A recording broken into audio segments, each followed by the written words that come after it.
بسم اللہ الرحمن الرحیم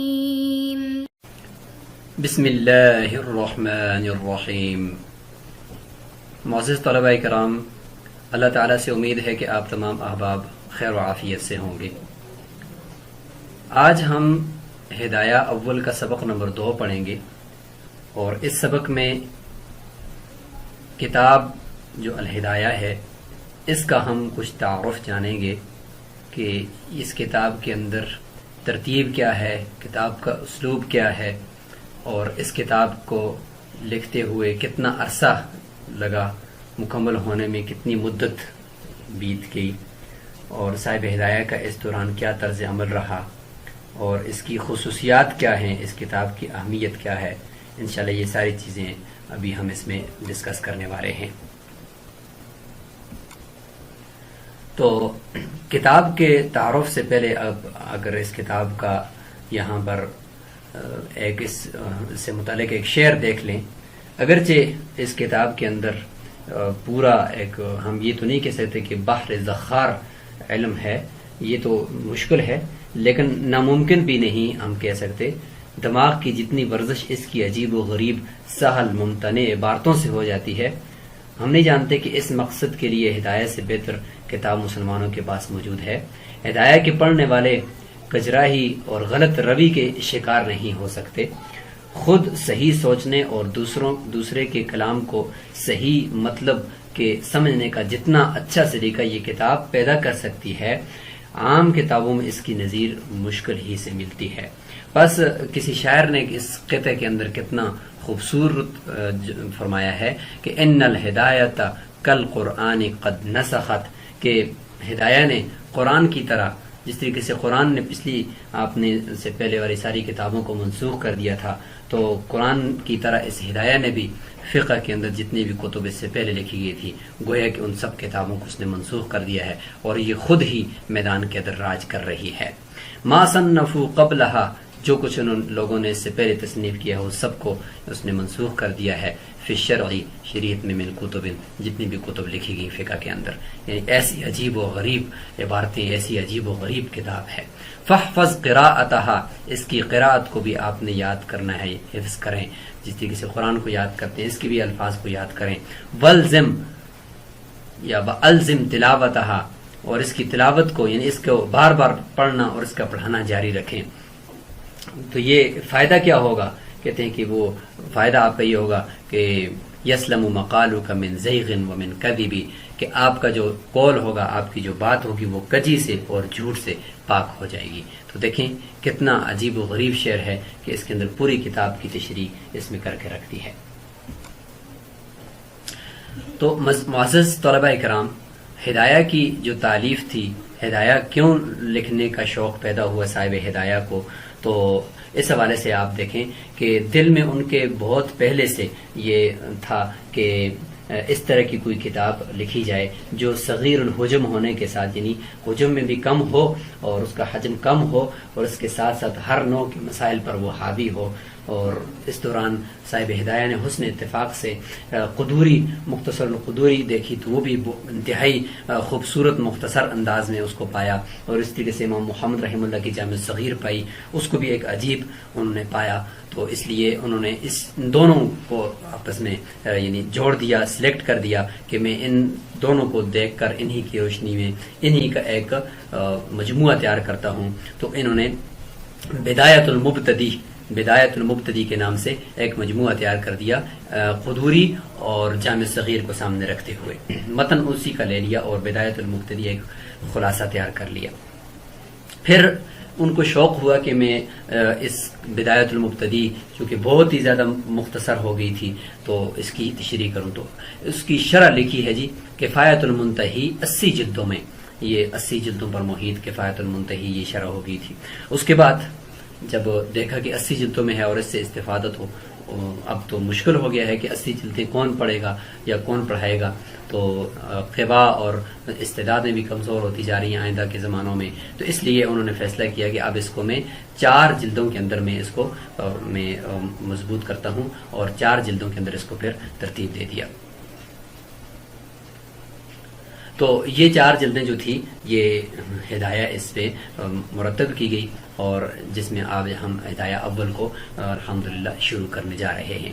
اور ہدایہ اول میں کیا ہے، اس میں ساری عبادات ہیں، یعنی کتاب الطہارہ، کتاب الصلاۃ، کتاب الصوم، اور اس طریقے سے کتاب الزکوٰۃ، کتاب الحج، یہ سارا اس کے اندر ہے۔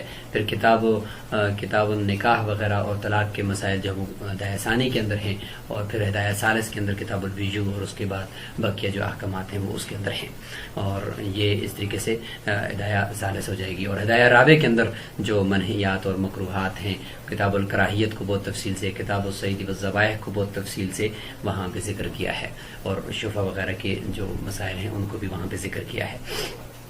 تو ہدایہ کی تعریف کی کل مدت کتنی ہوئی، کتنی مدت تک یہ مکمل ہوگی اور کب شروع کی تھی؟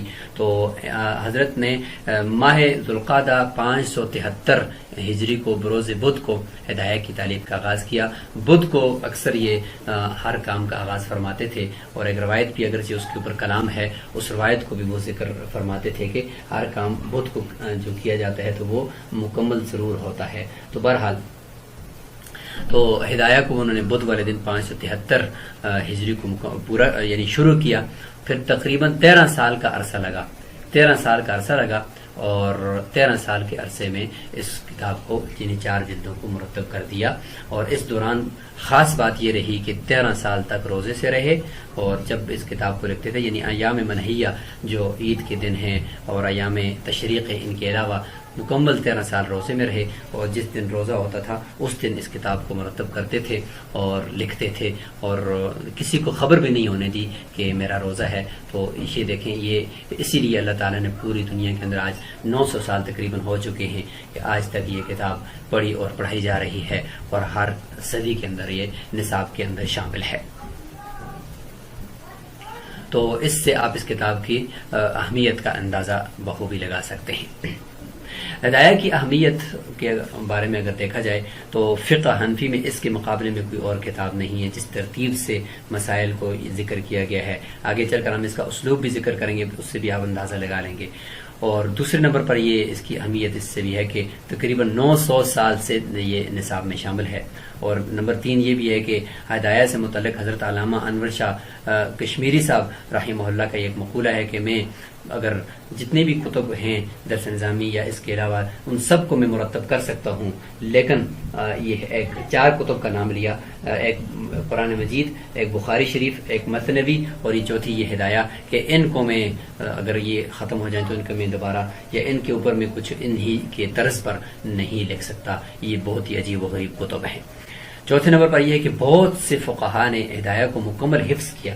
اپنے زمانے کے فقہا اس میں حفاظ ہدایہ کے نام سے وہ مشہور ہیں، ان میں سر فہرست مخشی الدین عبد القادر القرشی ہیں، اور اس کے علاوہ اور بھی ابو حفص عمر بن الوردی بھی ہیں جنہوں نے ہدایہ کو اپنے زمانے کے اندر حفظ کیا۔ اس کے علاوہ بھی بہت سارے جو ہیں وہ حفاظ ہدایہ اپنے زمانے کے اندر موجود رہے۔ احادیث ہدایہ سے متعلق ایک غلط فہمی ہے جس کا ازالہ یہاں پہ ہم ضروری سمجھتے ہیں، وہ یہ کہ صاحب ہدایہ نے اپنے ہر مسئلے کو قرآن کی آیت سے یا حدیث سے مستنبط کرنے کی کوشش کی ہے اور اس کی دلیل کے طور پر قرآن و حدیث کو ذکر کیا ہے۔ تو غلط فہمی یہ ہوتی ہے کہ بہت سارے لوگ یہ کہتے ہیں، اور بڑے بڑے یعنی علماء کی کتب کے اندر بھی یہ بھی ہے، یہ موجود ہے بات کہ ہدایہ کی جو احادیث ہیں وہ کسی بھی کتاب کے اندر موجود نہیں ہیں۔ تو علامہ ابن حجر عسقلانی رحمہ اللہ نے بھی ان کی کتب کے بارے میں، چونکہ انہوں نے بھی اس پہ کام کیا ہے، تو انہوں نے بھی کہا ہے کہ لم اجدہ، اکثر احادیث کے بارے میں کہا ہے کہ لم اجدہ، میں نے ان کو نہیں پایا۔ تو اس کا کیا مطلب ہے؟ تو اس کا جواب تو ایک تو یہ ہے کہ صاحب ہدایہ رحمۃ اللہ علیہ نے اپنے ائمہ جو تھے اس زمانے کے یا ان سے پہلے گزرے ہوئے جتنے بھی ائمہ تھے ان کی کتب سے استفادہ کیا ہے۔ ظاہر ہے جب اس کتب سے استفادہ کیا تو اس دوران جو ان کی کتب تھی ان پر اعتماد کرتے ہوئے بغیر حوالہ ذکر کیے احادیث ذکر کرتے رہے اور مسائل کا استنباط یا مسائل کو لکھتے رہے۔ لہذا دلائل میں جو ہے وہ جو اکابر کی کتب تھی ان سے احادیث لاتے رہے لیکن حوالہ ذکر نہیں کیا۔